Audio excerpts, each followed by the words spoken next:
Hi, everybody. I'm really excited to be here. This has been a long time coming, and I'm thrilled to be here. So, Jeremy LaDuque with TruPresence. We develop digital marketing technology for franchises as well as any multi-unit organization. So, anybody with multiple locations. So, if we've got managers or regional managers or anybody here today with us who's responsible for digital presence that represents more than just one location, we're excited to have you. All right, and I'm Nils. I co-founded WooRank many years ago.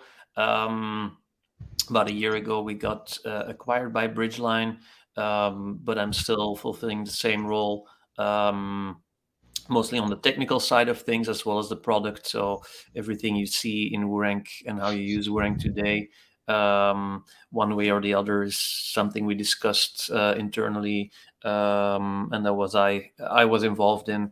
Um, so yeah, that's what I mean. Everybody knows WooRank, I guess. Otherwise, you wouldn't be joining this call. And quite recently, in the last couple of months, I've been working with the TruPresence team to bring a bunch of the data we acquired through WooRank into TruPresence and to kind of reshape it so it fits the use case of multi-location businesses a lot better. So, very excited to talk about franchises today. Jeremy? Awesome. Thanks, Nils. So we're going to talk about three things here. I mean, ultimately, we're talking about your marketing ROI, right? But we're going to talk about Google to start, right? And then we're going to roll into how to use a lot of that data to create actionable reporting. And then we're going to talk about something very specific that Nils and I have been working on this entire year. And when I said this is a long time coming, it's because we have been working very hard in creating a version of WooRank that can accommodate, like Nils said, the use case for a multi-location business. And we're going to get into that a bit, but we're gonna wrap up with what we call location analytics, which is something new that we've developed with WooRank. Specifically for franchises and multi-unit organizations. So let's jump in, Nils. I know there's always a lot going on with Google. And I know folks here today have probably heard you speak on Core Web Vitals, but there's probably still a lot to be said there. And it's always good to start there because that is just such a significant update by Google. Let's kick off with Core Web Vitals and why that's important to continue talking about and to make sure we're continuing to focus on those updates. Yep, sure. Indeed, people who've seen me in webinars before probably will think I am a broken record, but Core Web Vitals, it was a talk of town, over a year ago, I think, or at least that's when Google made big waves with this update. But to this day, and probably many years in the future, it will still be one of the most relevant things you can do from a website's perspective, website performance perspective, user experience. Because we say it over and over. If you have a happy visitor, you'll have a happy Google. I mean, Google will pick that up. And so if a website serves their visitors well, both on content level, which we'll get into also, as well as performance and experience of a website, you'll be golden. So I'll quickly give a recap of the Core Web Vitals for people who haven't watched the webinars or who aren't in the know just yet. If my screen, there we go. So on WooRank, but there's lots of other good resources, of course, on the internet. We have a Core Web Vital hub, so you will. In which we explain what Core Web Vitals are. So essentially, every time a visitor, so you as a user of the internet, visits a web page, a couple of metrics are tracked by your browser and by Google. So in total, there are seven web vitals, of which Google then picked 3 as the most important ones to kind of deterministically try to understand how well a user's experience of that website or web page is. First one being largest contentful paint. Basically, what this is looking at, or this web vital is looking at, is when a web page loads, the biggest item you'll see on screen while the page is loading. So typically that's a big image, or maybe a video, or a big block of text. And they're going to look at, and I'm simplifying everything here. Again, there's lots of resources. You can spend hours on this to go into the nitty gritty, but it's looking at the biggest element on the first load of a web page, and we'll see how long it takes for that to load. Typically, or at least hopefully, we're talking in the lower seconds, because every time it takes longer than 2.5 seconds is the cutoff point that Google sets. You're already in the danger zone, and if it's even larger than 4 seconds, you're not doing a good job at all. So it's very important for basically everybody building a website, or even maintaining or writing content for a website, to have a look at this metric, seeing if you load a big image on top of a blog post, for instance, make sure it's well optimized and that it loads fast, because if it doesn't, this is the one that will be picked up by Google, and if it's slow, you'll get maybe a strong word, a penalty, at least a hit on your core web vitals, and that's not a good place to be in. So very important. Again, it might sound technical, but we've seen over and over, this is the type of web vitals that everybody is responsible for, both a development team or people building a website, as well as a marketing team who adds the content to the website, needs to be aware of, if we load big things very obvious on top of a web page, are they well optimized? If not, probably just take it away and just have the text on top. That's better than having a very slow image at the top of a web page. So that's LCP, largest contentful paint. That's the first core web vital. Then a second one, cumulative layout shift. Again, very important for everyone involved in a website process, website building, website writing process, to keep an eye on. This will measure how things move on a web page dynamically. So like we're 2022, web pages are not just static text anymore. We have a lot of things on our pages, on our websites, moving things, animating things. So the more things are moving on a web page and pushing text around by popping in at one point of time, this is going to contribute to this CLS, so this cumulative layout shift metric. So the key takeaway here, and again, oversimplifying, but be very aware that if you use certain elements on a web page, that can suddenly pop in. Think an ad, for instance, or a block of like an invite to a newsletter, something that suddenly pops in, pushes all of the rest of the web page down. This is going to contribute in a bad way to this CLS score. So people are reading something, suddenly something pops in. That's not a good user experience. I think at the bottom of this page, we have some examples of ads, for instance. Ads are a very typical one. So here, like suddenly an ad pops in, the entire website shifts down. That's not good. Ideally, the text remains in place, and you'll start off with a placeholder. So the top one is how not to do it. So at the very top, it jumps everything down. Whereas in the second, there's already kind of a place ready for that ad to load in, and the entire website isn't being shifted down. CLS, again, important for everybody to be aware of.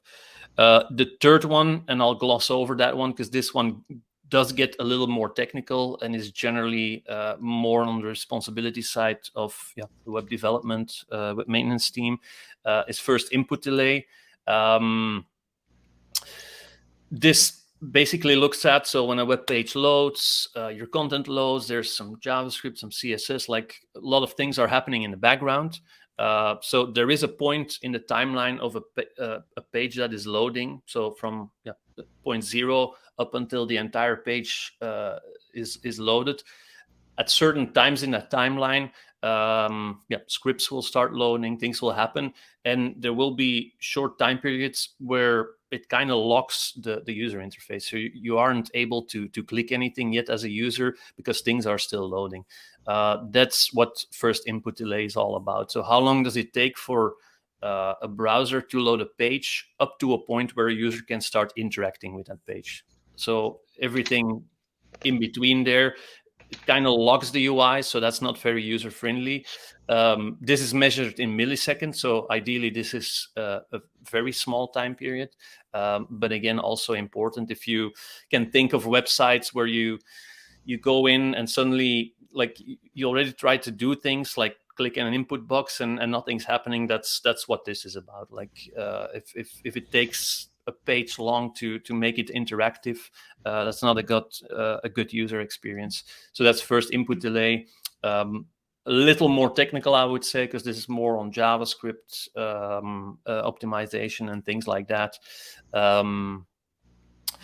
So yeah, but definitely also important to be aware of this metric and to track this metric and make sure it's that's really good. That's a lot of very technical, right? I'm thinking, web developers, the development team who's building the site. So as the franchise marketers who are on the call, my takeaway from this is, this has to very much stay at the corporate level, right? So I've been in franchising a long time, started building websites for franchises in 2006, so quite a long time ago. And I've been on every side of the table when it comes to digital marketing. And a lot of times in the franchise world, or if you're in any situation of multi-location business where you have a corporate entity who's responsible for the national brand and delivering down that local presence, right? That means there's a local website as well. All of this seems like it should really stay with corporate. It's way too technical.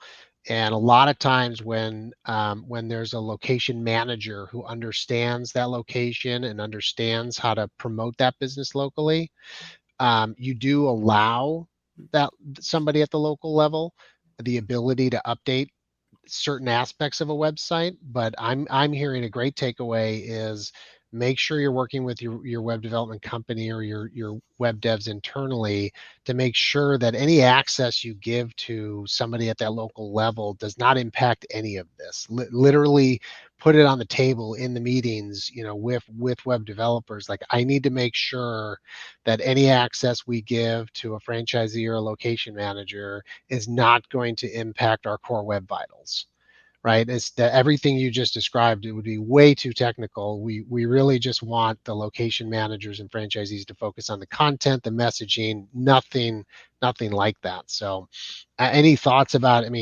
how do we keep core web vitals and negative impacts of it away from somebody at the local level who really should just be focused on content?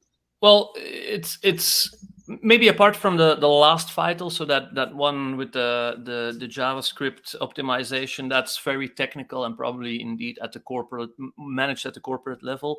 But the other two are very much a shared responsibility. It's not just developers, it's not just content marketing.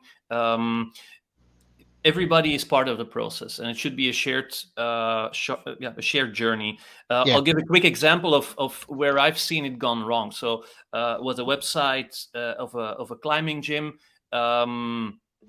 There's people working on that website as a developer. There's people writing content for youth, for their youth branch, for events, and the event team posted a big banner on the homepage for an event that weekend or a couple weekends down.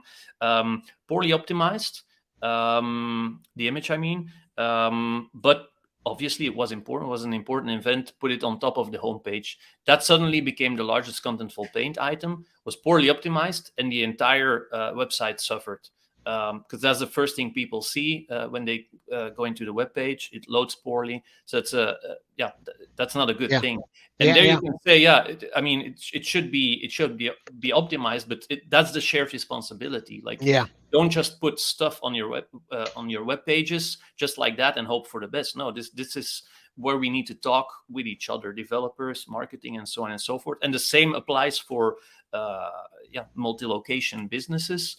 Of course, it's probably a bit more of a barrier to talk up to corporate level, but at least even at the level where you can manage pages for your specific location, be aware that whatever you do and whatever you put on a page can have an impact on those web vitals. Yeah. So Yeah. No, I that's agree. what you need to be aware of. Yeah. Yeah, I have two thoughts for the marketers on the call is, one, I mean, in your training, if location managers and franchisees are updating websites, you're going to have to boil down some of the language you heard here into just layman's terms, like, the largest image needs to be optimized. So, I mean, it sounds like there's a training component to this to make sure anybody contributing to the website is aware of this. And two, there is the ability, a lot of technology out there, we do this, we can put controls on content that's being updated, right? We can have it pass through, through workflows and things like that. And it sounds like, some areas of a website that need to be updated locally might have to go through um, uh, that kind of workflow to make sure, we're not negatively impacting the site. So, okay, so everybody remember core web vitals, really important stuff. Nils, let's move on to, is there anything else going on with Google we should be aware of right now? Yep, there's always something with Google. Otherwise, I wouldn't be doing this for, what is it now, 12 years? Yeah, so once or twice a year, there's no strict schedule, but Google releases a core algorithm update, a core update. They have been more vocal about these and more transparent, actually, because it used to be Yeah, like a you'd black find out box after. Yeah. where indeed, no, just always do whatever we tell you to do. But so that's a good thing. They've become more transparent. I think it's only a couple of years that they've been using the term SEO on some of their web pages and training materials. So they finally acknowledged that SEO is a thing a couple of years ago. But anyway, so core updates. Another one happened this May. So a month and a half ago. And generally, the more recent core updates, there's lots of very brilliant people following along what's going on at a very, like, almost a global level, what categories or what industries see most movements and things like that. And so one topic that's very hot when core updates happen, at least in the more recent years, is authority. So are you as a website owner in a certain industry, niche, whatever, do you have authority to talk about that topic? So I think the most typical or most obvious example of that is in the healthcare space. Like, if you talk about back pain, like, are you a person who is an authority, an expert who is trained to talk about back pain, how to solve back pain? So that's the kind of things that Google is after, and is constantly updating their algorithm to look for authority on articles. On the author, on the author of the article. Yeah, it starts with the author, of course. So there's lots of ways to define who the author is, obviously, through structured data. And then there's lots of ways for Google's AI to see, okay, who is this person? And obviously, you can help Google by providing information about an author, but then they'll have to check that, of course. Anyway, so don't want to dive into that rabbit hole, but yeah, is this person someone who has already written articles about that topic? Maybe even in case of healthcare, scientific articles, things like that. Are they referenced by other people? Like the old way of doing science and writing papers and getting references, being peer reviewed, stuff like that. Like they keep applying the same principles to their algorithm since the beginning, since 20, 25 years, but it's constantly updating. So one thing I'm gonna mention there, because again we can spend probably one or an entire webinar on this, but is an acronym called Google, or EAT, E-A-T, which stands for expertise, authority, and trustworthiness. So that's also not new. The term has been around for a couple of years now, but every time core updates happen, this is an article on Search Engine Roundtable after the May update hit. Every time there's a core update and people start talking about my website lost a lot of visitors, or my website won a lot, like the recurring theme is, okay, authority is what you should work on. And without diving into too much details, Google themselves have an article, I think it's from 2019, on EAT, E-A-T, explaining that when you look at the content you produce on your website, how do you keep your content up to date? How do you remain an authority on the topic? And things like that. So there's entire blocks of text here, but that's one of the hot topics these days. Well, there's always a double-edged sword in franchise marketing, right? Because you have local experts, right, in your organization, which is great, right? And either we can leverage that, or that could actually hurt us, like, right? So we could have a situation where franchisees are in there updating websites, but they're not doing it in a proper way, and they're actually hurting the website.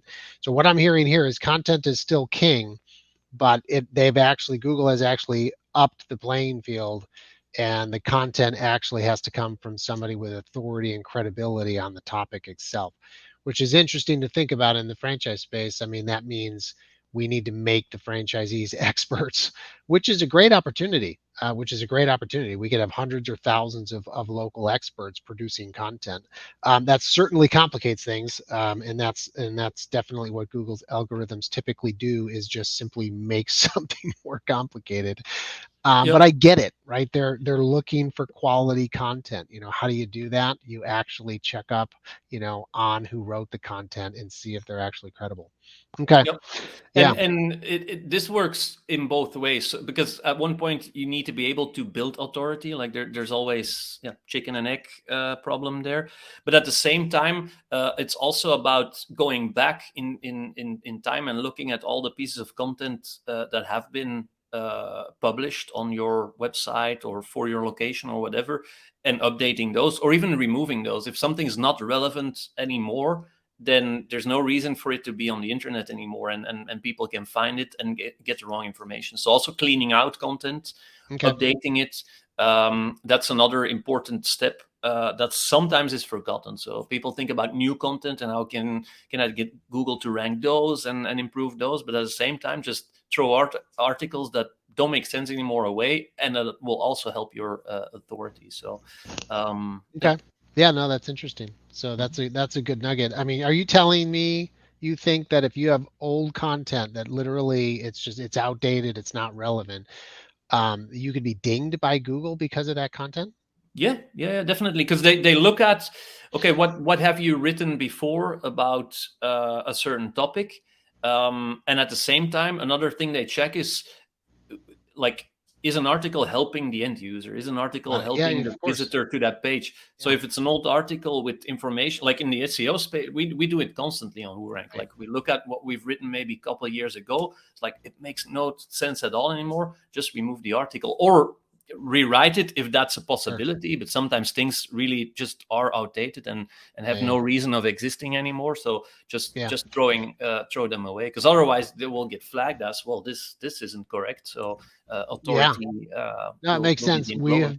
We have been pounded on, content is king, right? So it just seems Mhm. counterintuitive to remove content when, when we've been told for years, if not Oh yeah, decades, yeah. content is king.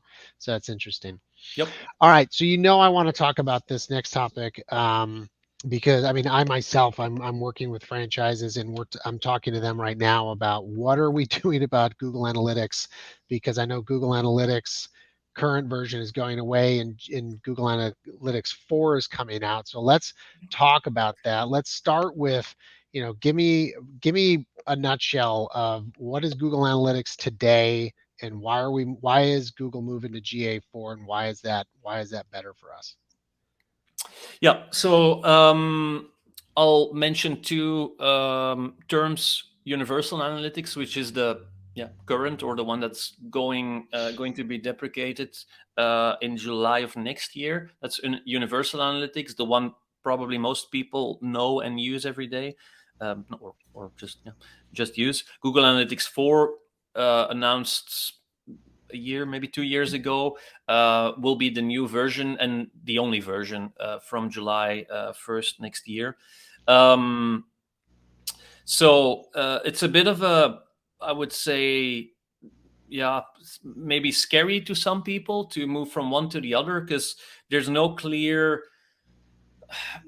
migration path. I would say it's not like a one to one replacement. Like this metric in the universal analytics in the old world is this metric in the GA4 world. That's not the case anymore. So universal analytics was very much focused around page views. So yeah, a visitor comes to a page, that counts as a page view. They acquire a bunch of other information about that page view, like time on that page, bounce rate, things like that.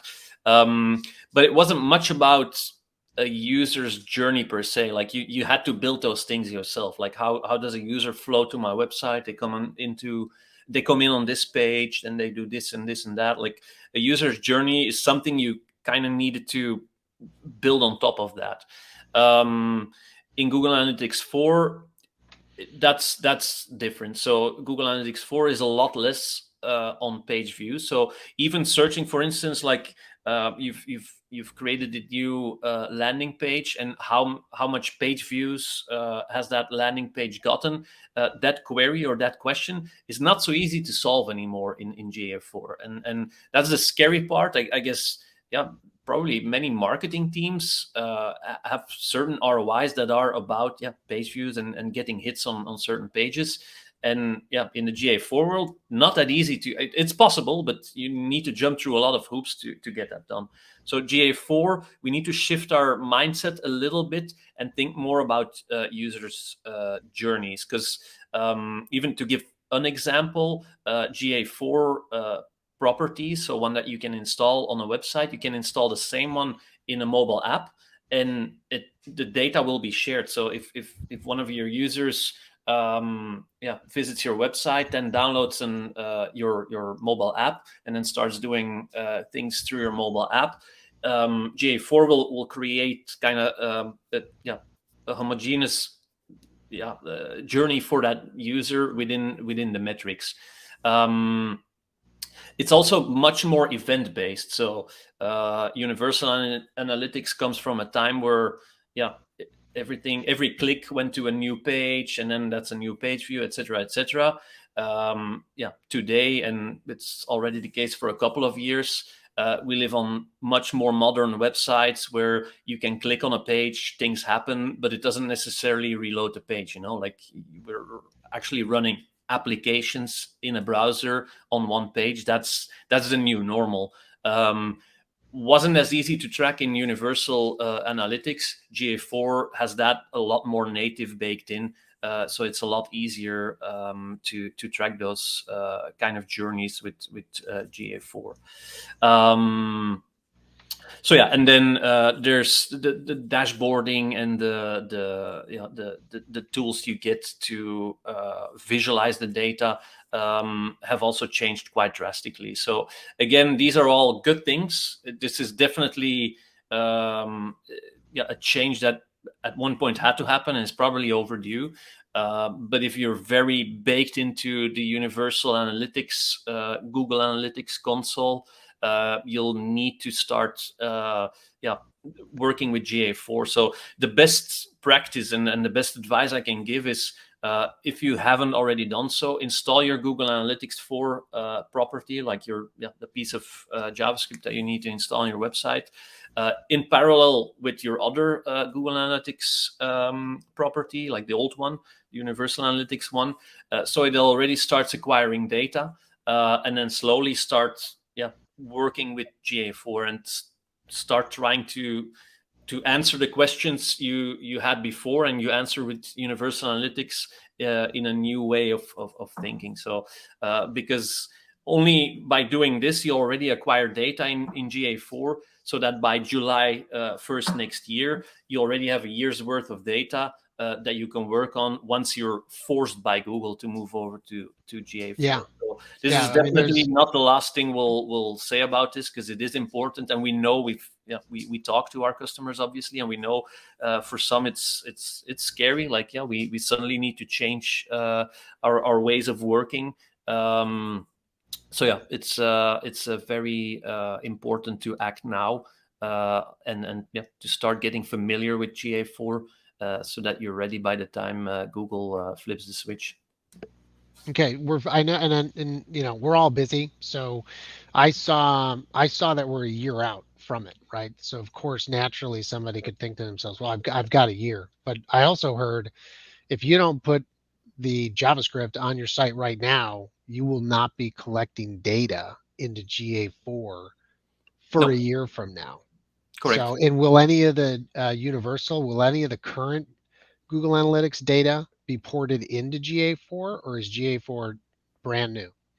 It's a completely new, let's call it, database, I guess, on Google's end. So it's a new property. When you look in the the Google Analytics UI, and you literally switch from one to the other. There's no shared view or shared data or anything. So install both, or install GA4 definitely now. I think if you start a new website, it's not even possible anymore to install Universal Analytics Can't even create for new quite a accounts. while Yeah, now.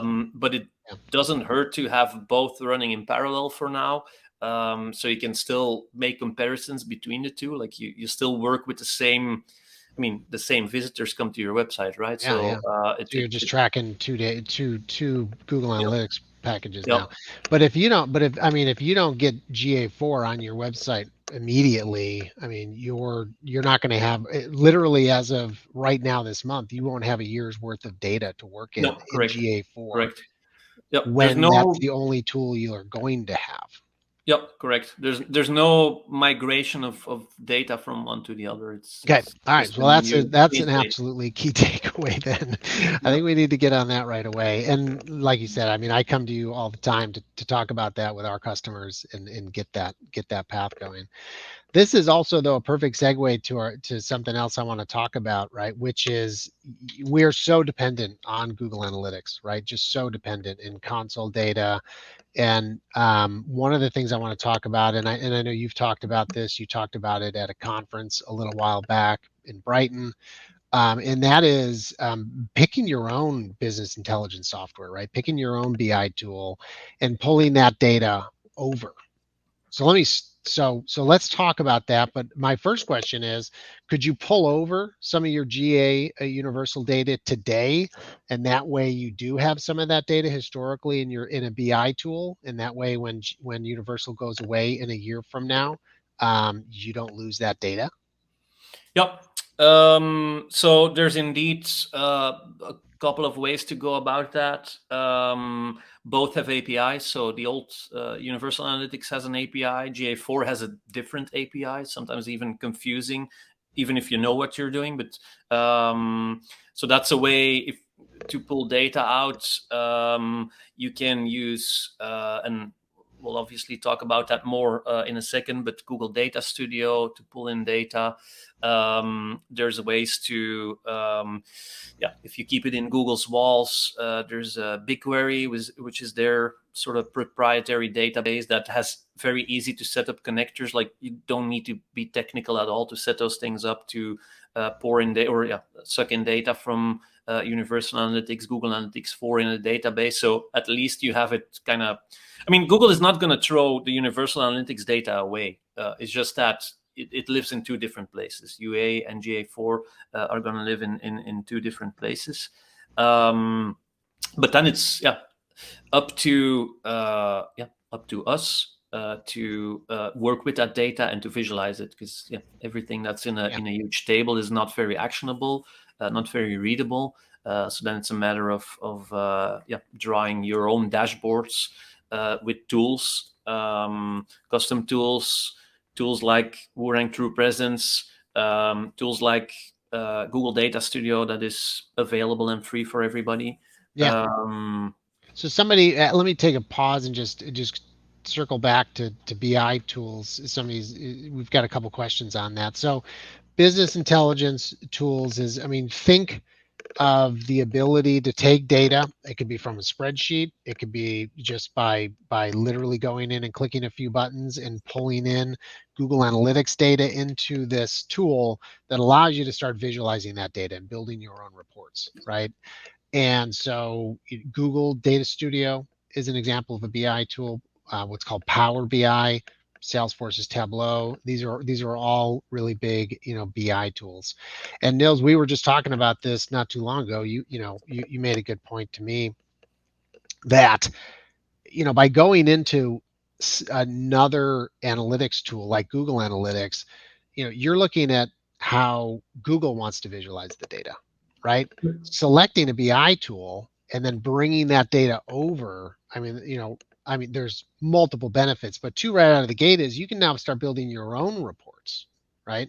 You can start building reports that are meaningful to you, not just relying on what's been handed to you. And the other thing is you can pull in, multiple layers of data. And we were forced, to do that, right? Because we rely on Google Analytics data, we rely on Google Console data, but we also rely on our own data, right? WooRank and what we've been working on, and we're going to talk about here in a minute, is the fact that we have innovated reporting down to the location level of a franchisee, which is really critical and something that we couldn't find anywhere else, and we literally built that. But to visualize it, not only can we visualize some of that data on our own software, but as we realize, well, we want to visualize our own SEO performance software, with Google Analytics, we had to bring all of this into a BI tool.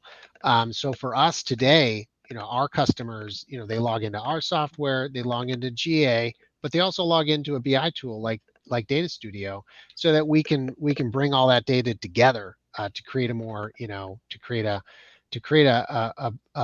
a larger view and a more insightful view. And that's really, on back to the agenda we started with, when we're talking about actionable data, that's really the crux of it, right? And the ability to bring in all the data you need and build the reports that you want.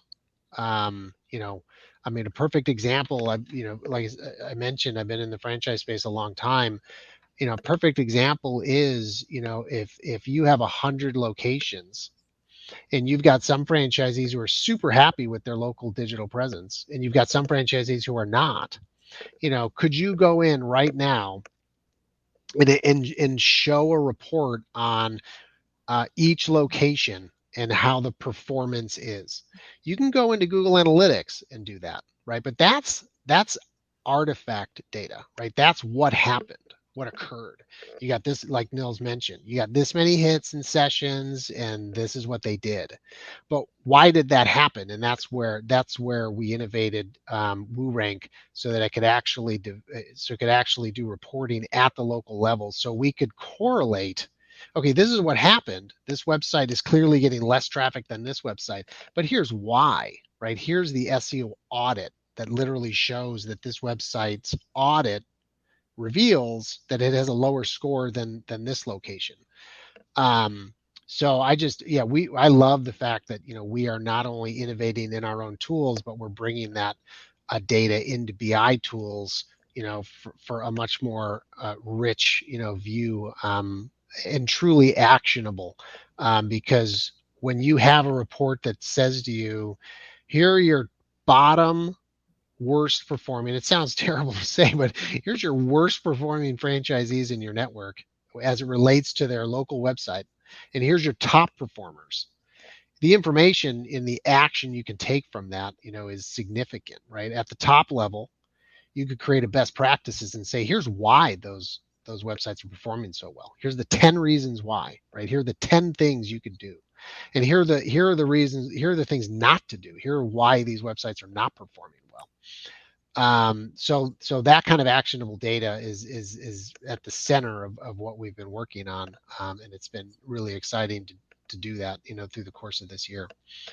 Yeah, go No, ahead. and Go ahead, it's Bill. it's actually by and yeah, because again, I've been doing SEO and building tools for SEO for more than 10 years, and it's actually only very recently by talking to you and having a very focused view on franchises that I saw that there's actually still a big gap, because I often preach use Google Analytics, use Google Search Console. Those are the two most powerful tools when you're doing SEO. Like Google literally hands them over for free to you, which is weird to say. Selling a tool that helps SEO people, but then you go into Search Console, and if a franchisee in Chicago wants to get some view on how well they're doing, that's not something you can do in Search Console, because the smallest granularity is at the United States level. Like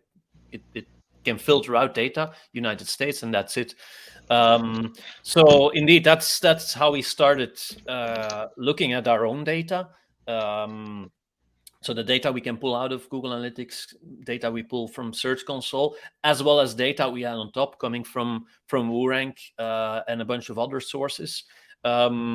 And that gives us the opportunity to drill down into the actual state, city, or even smaller granularity level, and build reports like this. So looking at across franchisees of a certain business or a certain franchise business across the United States, which are the ones that are doing well, which are the ones that are doing less well, I would say, or doing maybe even poorly, and how can we kind of bring that information to the franchise level and help them understand, okay, what are the ones that are doing well, doing that the others aren't doing, and how can they exchange that information on what they're doing good versus what the others are not doing good, and learn from each other, and kind of create a win-win. So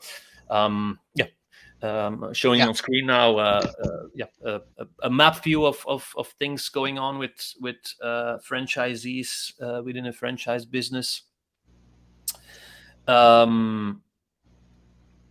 There's other ways of looking at. So that was very geolocal, but also just looking at industries.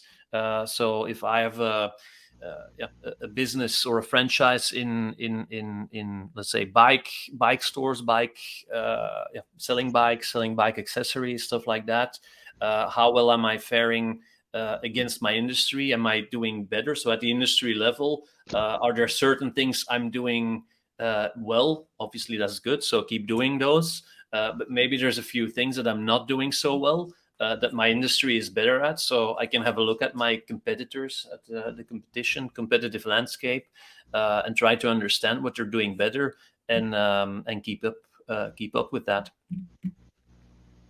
Yeah.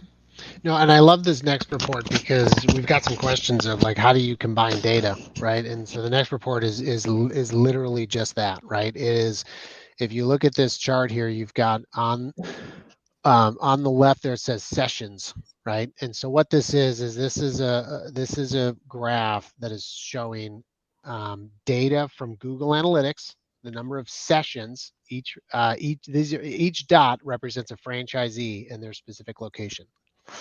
And what we were trying to show this particular customer of ours was the correlation between the number of sessions the website gets and the score, that audit score that we talked about a minute ago. And what this shows is, yes, the higher the score that you have, the more traffic you're going to get, right? And in sometimes that's the graph you need to be able to show your franchisees is I have a score of your local website and I need to work with you on that website. The beautiful thing about franchising, right, is the fact that, we have this national, audience, this national presence made up of franchisees who are bought in, right? And the balance we're always trying to create is we'd love to automate things at the national level, right? We'd love to be able to just make it a do it for me model where we do it all at the national level and we push it all down. But that's not the reality. There always has to be local, input and contribution. And so that's the balance we're always trying to create here. And this is the kind of reporting that you sometimes have to be able to produce to say, okay, so we've got some work to do, right? We've got some scores that are lower than others. Let's get them all up. Even though we push down websites to every single location, that was 2 years ago. Local competition has played a part, and local contribution to the website has played a part, and all these factors and everything we've talked about here, things are constantly changing. And here we are 2 years later, and we're now able to produce a report that shows exactly where each website is, not only according to the performance of the website itself, but the actual sessions and traffic that the site's actually getting. So this is literally a report that comes out of Google Data Studio, and it's pulling in data from WooRank, which is showing a performance score, and it's pulling data in from Google Analytics, showing the traffic and how those correlate. So this is an actionable report, because from here we could then break down and say, okay, what do we need to do to those sites that are on the left of this chart and not on the right? And those are the kind of reports that we produce and then execute on. So yeah, this is great.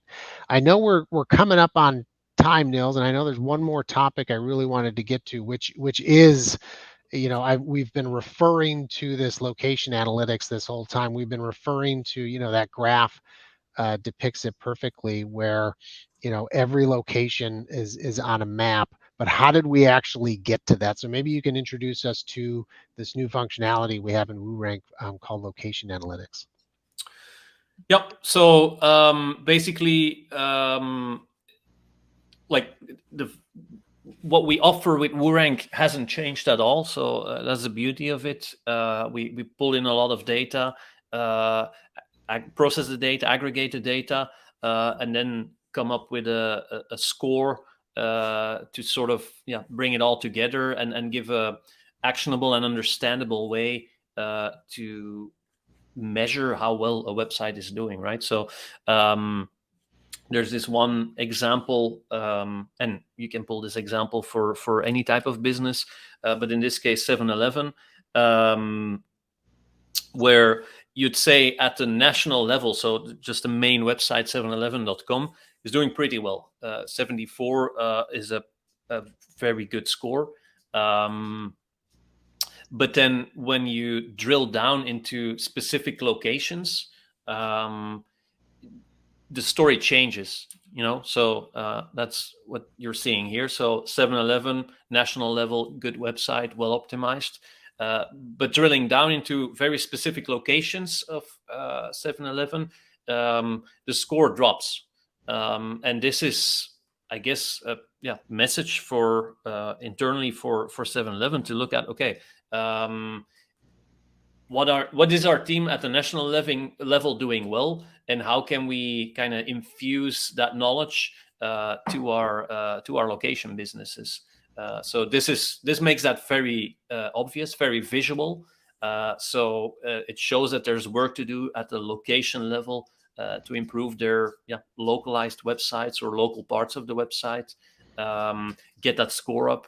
and by extension get the visitors to the websites or to the local websites up. Yeah. And I think that's what we saw, right? When you and I met, um, years ago now, I'm a franchise guy and you're an SEO guy, I said, how can we use WooRank for franchise? Your initial reaction was, no, Jeremy, you cannot treat / California, as a website. It's not a website. It's within a larger domain name. And I said, but that's franchising, right? That is a website, to that local owner, that's his local presence. And so here we are today where we did it. We produced uh, functionality inside of WooRank that can actually now treat each of those locations as a website, right? And now we're kind of being able to, pull back, layers and dig in and see that not every location performs, at first of all, like the primary domain does, and secondly, not every website performs, the same as others, right? So the ability to do peer reviewing, where we could say cluster up everybody in Austin, Texas versus everybody in New York City and see how they're doing. This has been really exciting new technology to work on. And this is the big reveal here, that we're actually showing this here. Um, that we have created this and we're super excited about it. This is functionality in WooRank, but you can't go to WooRank right now and actually just sign up for an account. This is specialized technology. You'd have to reach out to us to discuss it. But it is technology in there, but it's not in the base accounts that you can get off the WooRank website today. So with that, I kind of want to move into wrap up mode. There were a lot of great nuggets all the way back to, get GA4 JavaScript on your website today, to make sure you understand core web vitals, to look at a BI tool and kind of expand your mind into not just thinking about logging into Google Analytics or some other software, but log into your own software where you build your own reporting.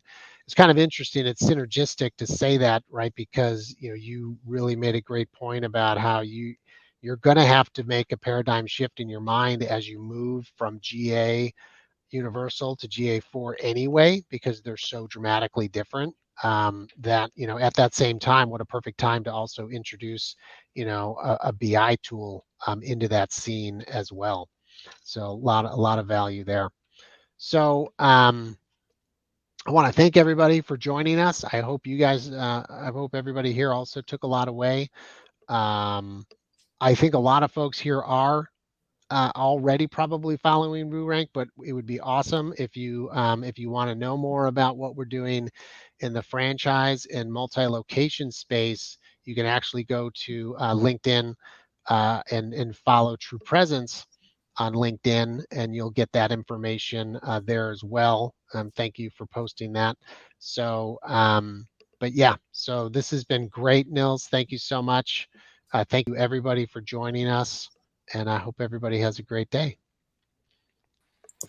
All right, thanks, you too. And again, just what Jeremy mentioned. So if you do want to hear about this as an ongoing webinar series, we did just post the link to the LinkedIn for TruPresence.